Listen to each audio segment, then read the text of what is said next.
우리를 애워싸고 계신 하나님의 임재를 의식하면서 천천히 깊은 들숨을 쉬십시오. 이제 우리 안에 내주하시는 하나님께서 나를 통해 숨을 쉬시도록 천천히 날숨을 내쉬십시오. 이렇게 천천히 들숨과 날숨을 반복하면서 하나님의 임재 가운데 머무르십시오.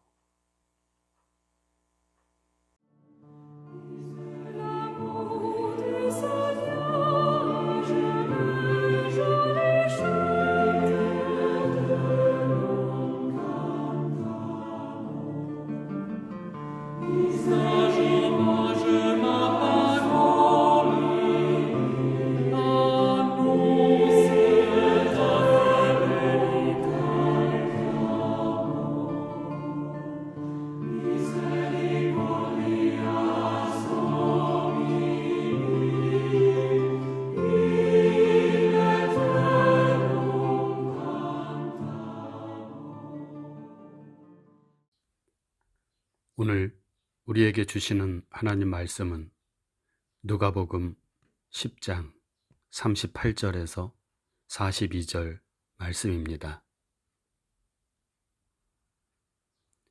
이제 낭독합니다.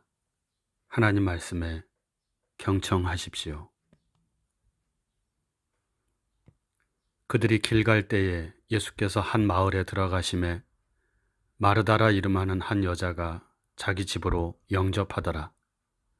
그에게 마리아라 하는 동생이 있어 주의 발치에 앉아 그의 말씀을 듣더니 마르다는 준비하는 일이 많아 마음이 분주한지라.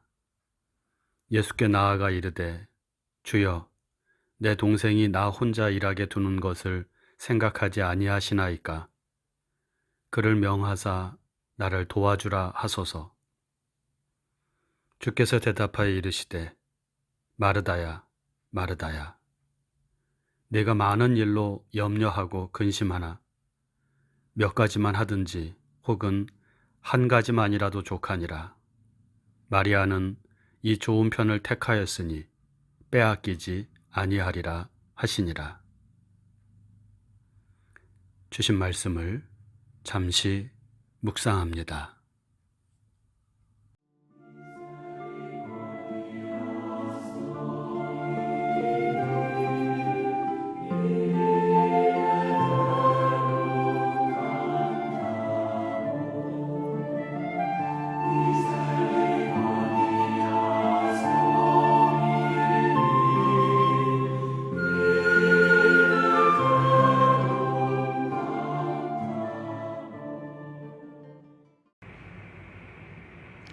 예수께서 제자들과 함께 예루살렘을 향하여 가는 중에 한 마을에 들어가셨습니다.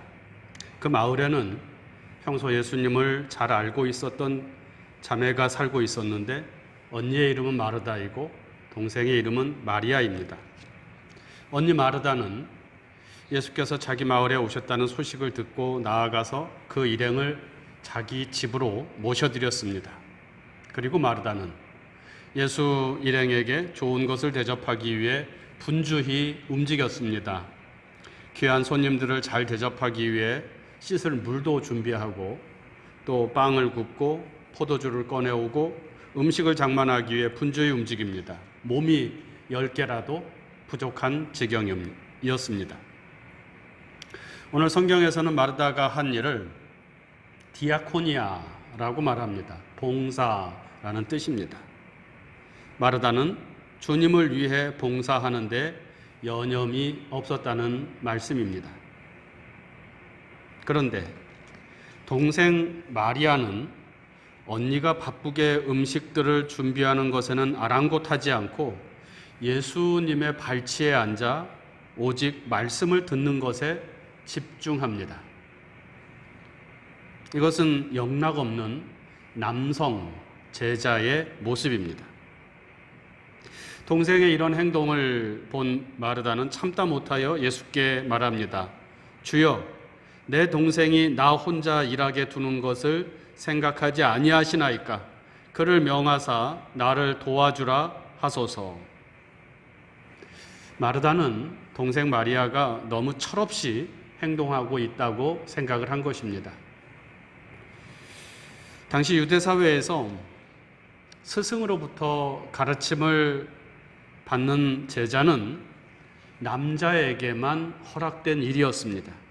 여자의 역할은 아이를 낳아 기르고 집안일을 하고 음식을 만드는 것이었습니다. 예수님같이 귀한 분을 모셨다면 당연히 여자인 마리아는 마르다와 같이 집안일과 음식을 장만하는 일, 즉 봉사의 일을 해야 했습니다. 그런데 마리아는 언니의 일을 도와 봉사의 일을 할 생각은 하지 않고 철없이 남자들처럼 말씀만 듣고 있으니 화가 난 마르다의 심정이 이해가 됩니다. 아마 마르다도 계속해서 동생에게 눈치를 주었을 것입니다. 하지만 마리아가 말을 듣지 않으니 참다 못하여 예수께 부탁을 한 것입니다. 내 말을 안 들으니 예수님이 따끔하게 혼내주라고 한 것일 수도 있습니다. 마르다는 예수께서 당연히 자신의 요구를 받아들여서 동생에게 이제는 언니를 도와 음식을 장만하는 일을, 봉사의 일을 좀 해라, 그렇게 말할 것을 기대했습니다.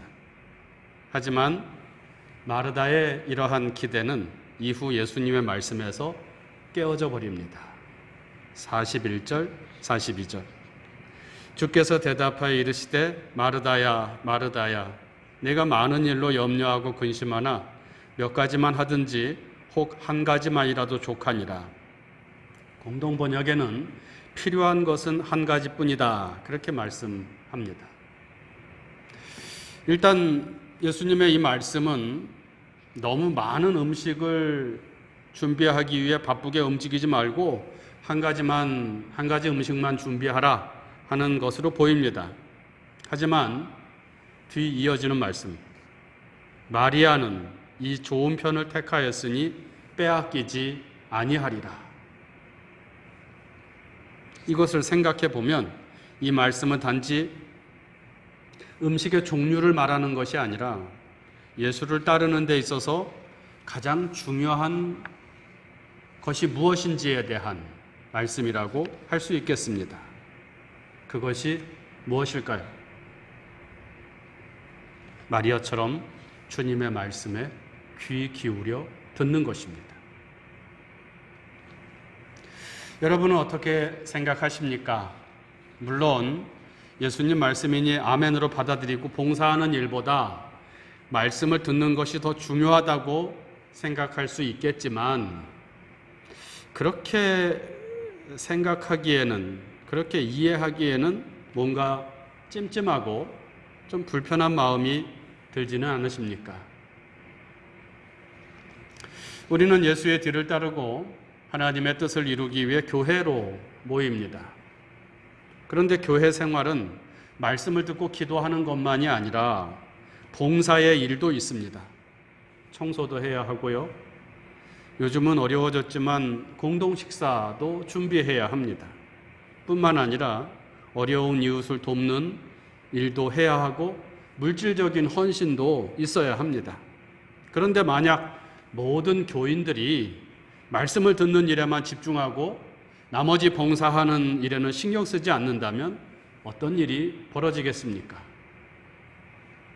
이처럼 현실적으로 생각해 본다면 주님을 위해 열심히 봉사하는 마르다를 책망하는 듯한 예수의 말씀이 선뜻 이해가 되지를 않습니다. 이런 생각을 하던 중에 지난주에 우리가 읽은 누가복음 10장 25절에서 37절을 다시 읽어보게 되었습니다. 지난주 말씀은 한 율법교사의 질문으로부터 시작되죠.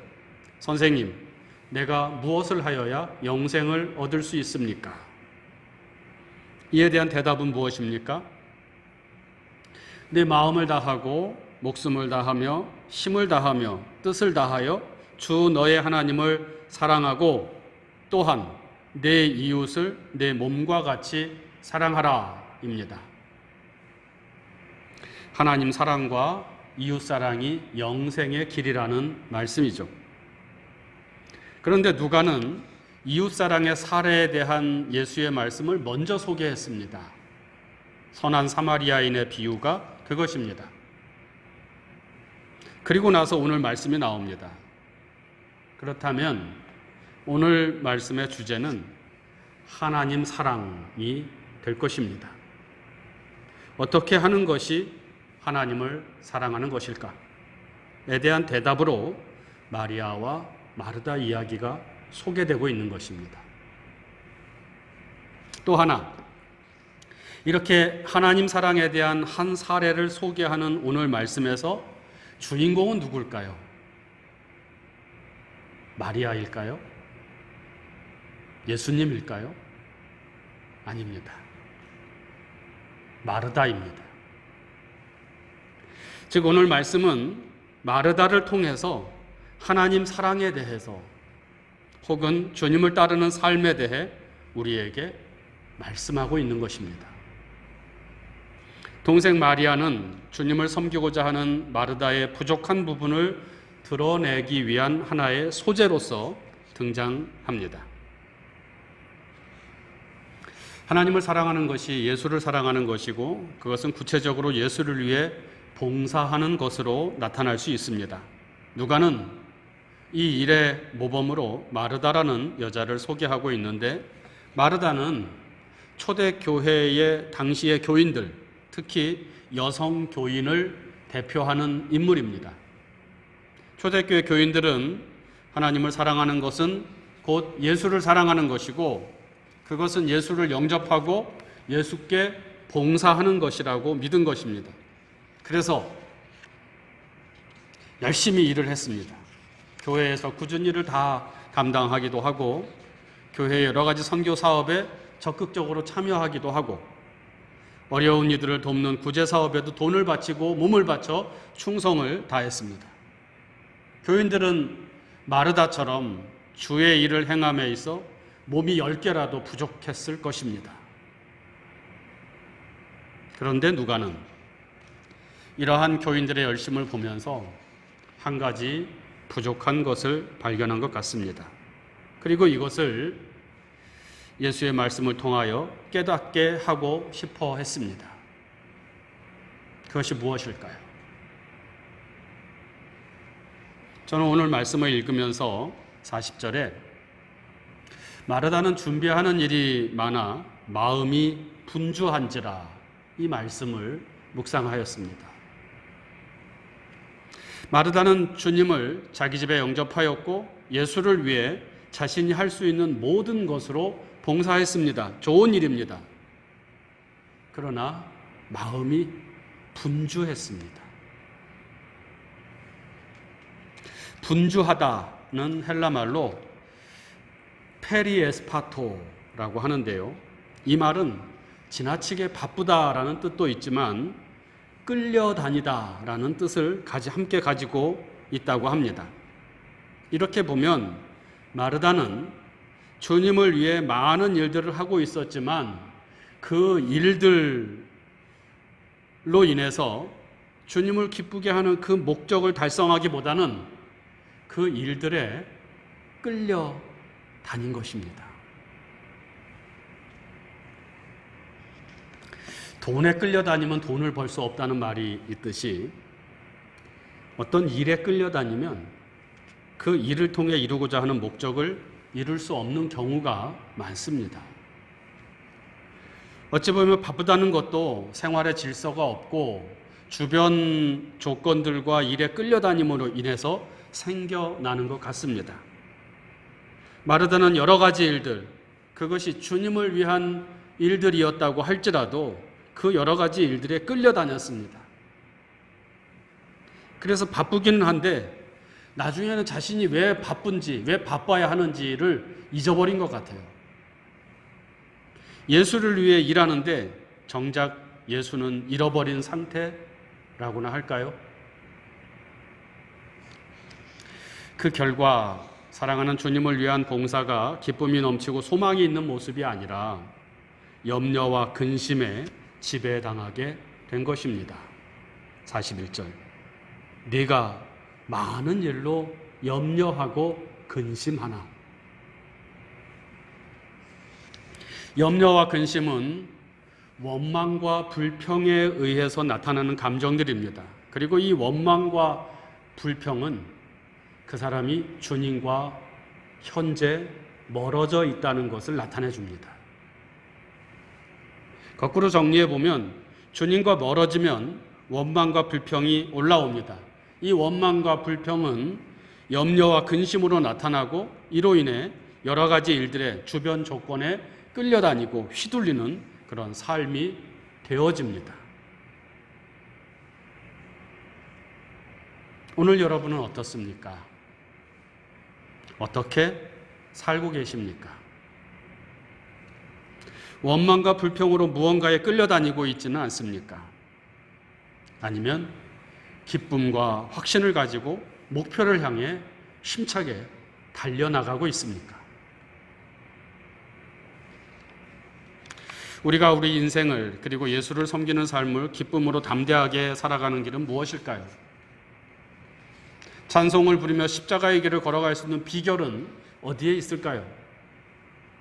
오늘 성경은 그 대답을 39절 마리아는 주의 발치에 앉아 그의 말씀을 듣더니 에서 제시합니다. 저는 주의 발치에 앉아를 주님께 머물러서 주님께 머무름이라고 읽습니다. 주님께 머무름이 우리 삶의 중심이 될 때 우리는 바쁜 일상 속에서도 질서가 있는 삶을 살 수 있고 많은 일들 속에서도 기쁨과 감사가 넘치는 삶을 살아갈 수 있으며 끌려다니며 바쁘기만 한 인생, 그래서 얻은 것이 없는 인생이 아니라 열매가 있고 보람이 있는 인생을 살아갈 수가 있습니다. 요한복음 15장에서 예수께서 말씀하십니다. 내 안에 거하라. 나도 너희 안에 거하리라. 나는 포도나무요 너희는 가지라. 그가 내 안에 내가 그 안에 거하면 사람이 열매를 많이 맺나니 나를 떠나서는 너희가 아무것도 할 수 없습니다. 주님께 머무름은 오늘 말씀에 의하면 말씀에 귀를 기울이는 것입니다. 그리고 이어지는 11장에서 그것은 기도하는 삶이라고도 말할 수 있습니다.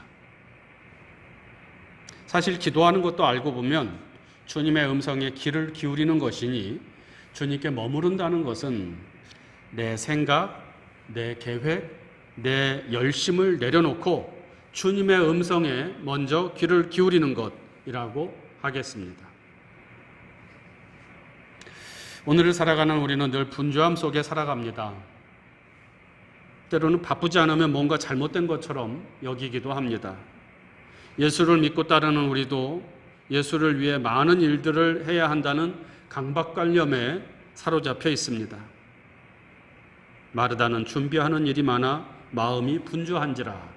이것이 우리의 모습입니다. 이런 우리에게 주님께서 말씀하십니다. 정말 필요한 것은 한 가지다. 그리고 또 말씀하십니다. 나의 안에 거하라. 바쁘게 살지 말라는 얘기가 아닙니다. 모든 일들을 다 포기하라는 말씀도 아닙니다. 주님 안에 머무르는 것이 우리 삶의 중심이 되어야 한다는 말씀입니다. 이러저러한 일들에 끌려다니는 인생, 그래서 원망과 불평 그리고 염려와 근심이 끊이지 않는 인생 속에서 주님 안에 머무르는 시간을 가지라는 말씀입니다. 그러면 무엇을 해야 할지 분별하게 되고 하고 있는 일들의 의미를 알게 될 것입니다. 그래서 매 순간 기쁨과 감사와 확신 속에서 주님과 함께 걷는 복된 인생을 살아가게 될 것입니다. 묵상합니다.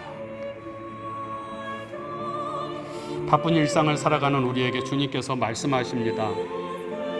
내 안에 거하라. 주님 안에 머무르라.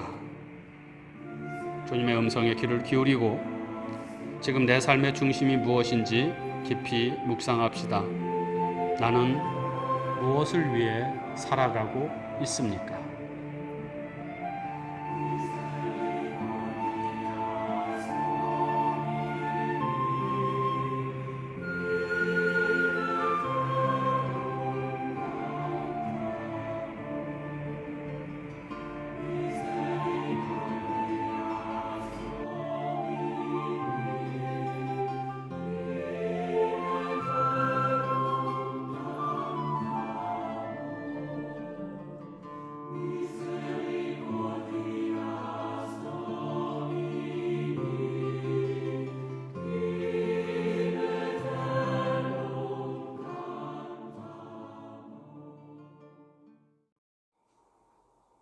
다 같이 주님께서 가르쳐 주신 기도를 드립니다. 하늘에 계신 우리 아버지, 아버지의 이름을 거룩하게 하시며 아버지의 나라가 오게 하시며 아버지의 뜻이 하늘에서와 같이 땅에서도 이루어지게 하소서. 오늘 우리에게 일용할 양식을 주시고 우리가 우리에게 잘못한 사람을 용서하여 준 것 같이 우리 죄를 용서하여 주시고 우리를 시험에 빠지지 않게 하시고 악에서 구하소서. 나라와 권능과 영광이 영원히 아버지의 것입니다. 아멘.